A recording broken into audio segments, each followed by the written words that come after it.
Қайырлы күн достар, бүгін осындай печеньенің рецептімен бөлісемін. Өте жеңіл дайындалады.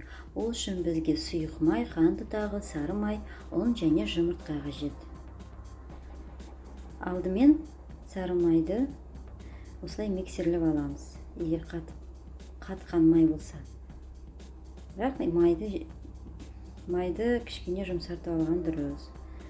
Міне. Содан кейін қант ұнтағын қосамыз. Қант ұнтағын секердің орнына қосамыз. Егер қант ұнтағы болмаса, қарапайым секерді саласыз. Бір жұмыртқа қосамыз.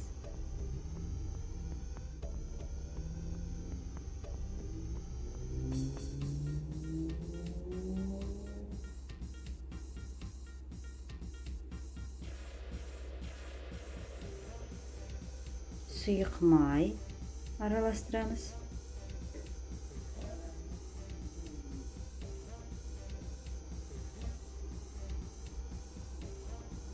Ең соңында ұнын қосып қамыр жасаймыз.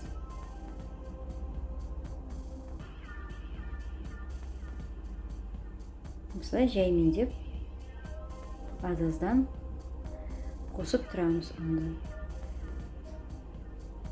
Жұмсақ қамыр жасаймыз.